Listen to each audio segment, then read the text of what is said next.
Nkwanirizaako nnyo mukwano gwange gwe eyekumira ku Yugi updates yonna gy'osinzira okuba ng'otuwuliriza kutegeeza nti no okola kyamaanyi nnyo ddala.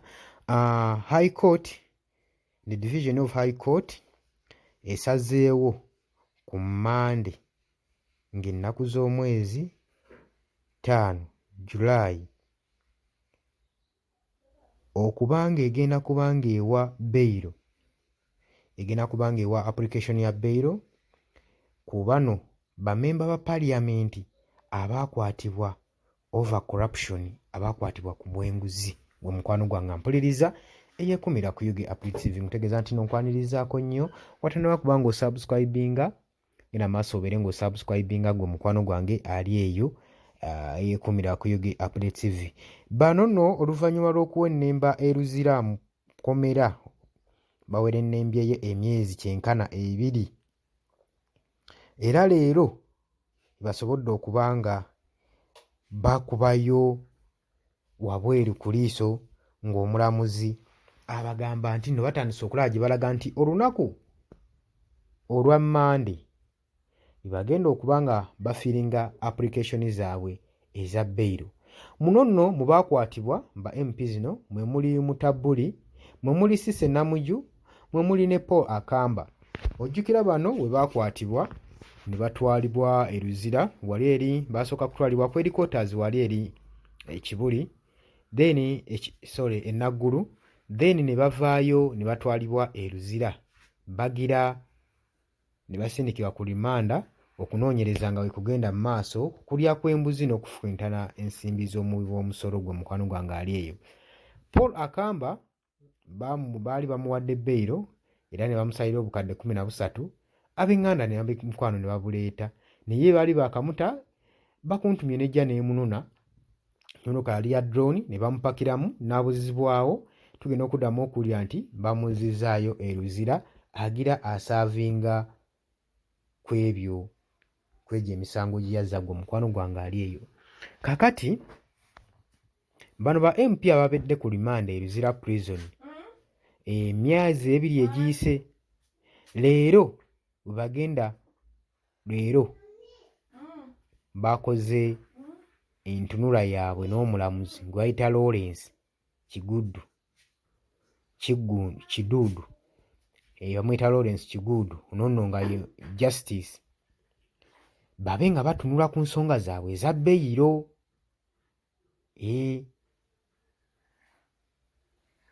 Muno nno abagenda okuba nga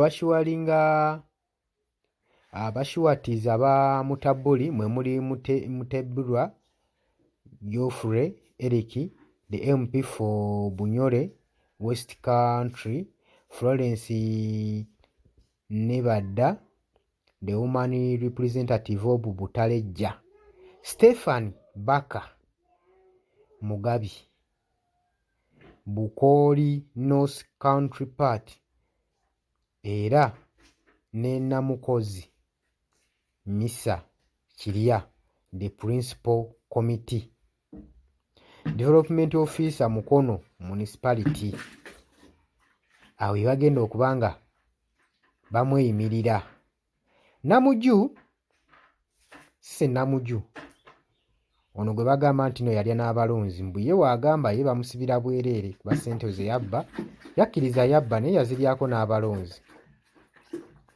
Bo abagenda okuba nga bamushwatinga oba bagenda okuba nga bamweyimirira omuli Alex Barandon Kintu, Kagoma North, Pamela Amongo Budaka, Javira Semwanga Bunyoro Country, Lakai District Woman,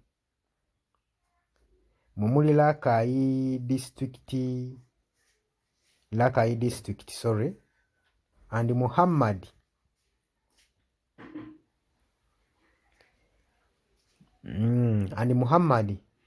Sentayi Bukoto West Rengo District.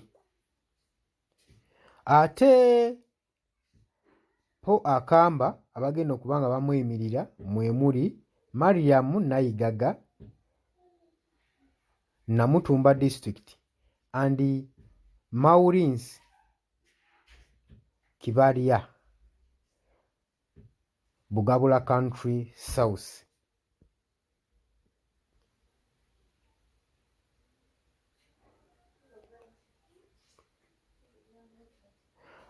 Ebyo byonna nga biri awo,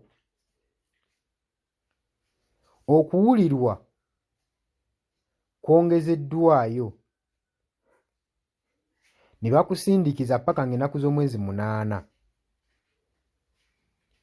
n'omwenda mu Agasiti. Okuwulira kuno okugambibwa ku keesi okulimu UHRS Chairperson Mariam Wangadya nga yakulira ekitongole kino ekya Uganda Human Rights Commission UHRC, okukulirwa ekikulirwa Mariam Wangadya agamba nti nno bano abasatu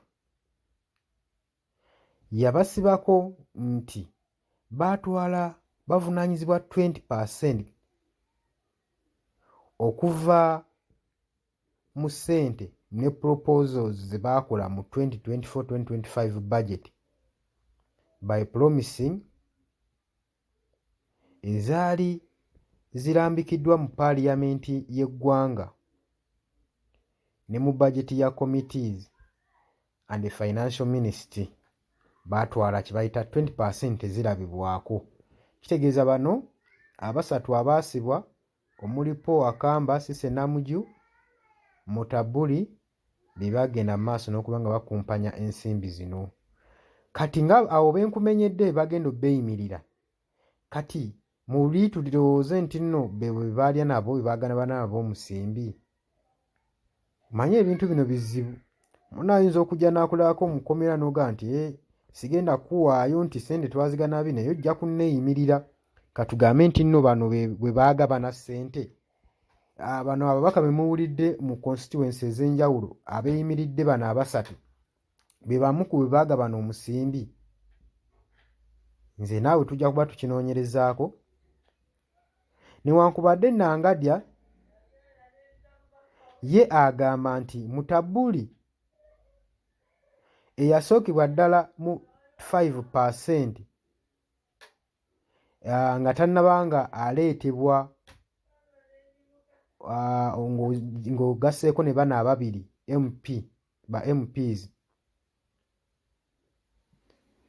Bano nno nabo baakola kinene okubanga babuzaawo okuva ku 5% ne zirinnya paka ku 20%. Era oluvannyuma yasinkana President Museveni n'ayogera naye n'abaako by'amugamba.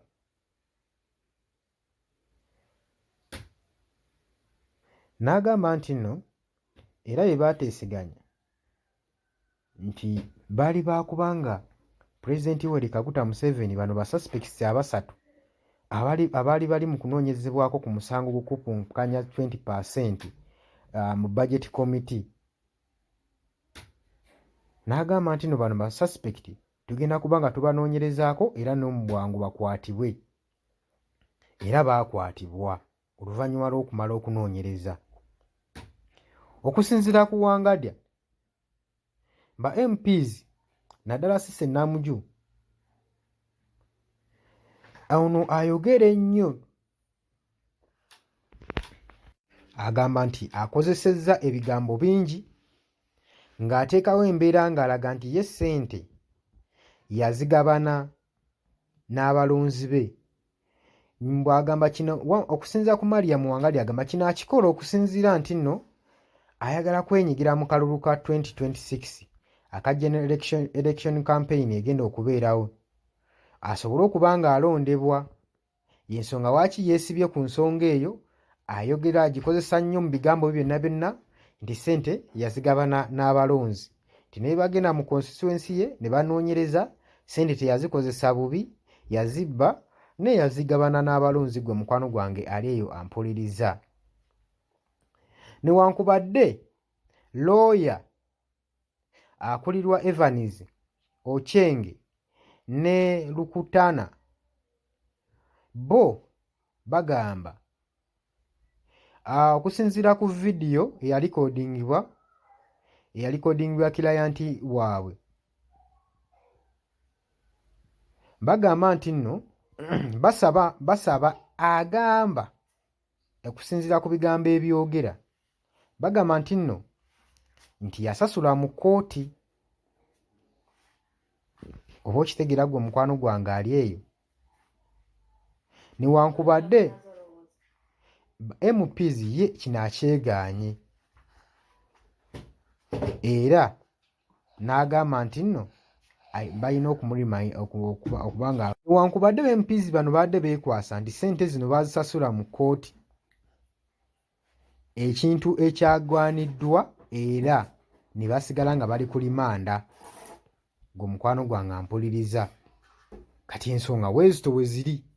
Bagenda kuddamu okuwulirwa ku Monday omusango gwabwe nga bakola application zaabwe, bajuza application zaabwe balabe oba basobola okukola ki, balabe oba basobola okuba beyiringa. Gwe mukwano gwange ali eyeekomera ku Yugi Updates. Naye nkutegeeza bambi, genda maaso n'okusubscribinga, towerabira kusubscribinga gwe mukwano gwange, kusharinga, commentinga bweyeekomera ku Yugi Updates. Baganda bange bali emitala w'amayanja, bali e Bulaaya, Saudi Arabia, Qatar, Oman, USA, UK, mwena mbanirizaako, bali Nairobi, South Africa, mwena mwebale kwekumira ku Yugi Updates TV. Baganda bange mbaagala nnyo. Tugenda kubanga tukomawo ne information mungi nnyo tuva ku mayengo ga Yugi Updates TV. Mwebale kwagala channel eno baganda bange, mwebale gikulaakulanya mugibeereddewo. Tubaagala nnyo mikwano gyange mmwe mwena abeekumira ku Yugi Updates TV. Mwebale nnyo mukola kyamaanyi nnyo okubanga mubeera ku mayengo gano, okubanga temugavaako, okubanga mutwala obudde bwammwe ne mutuwuliriza. Tubasiima nnyo baganda bange.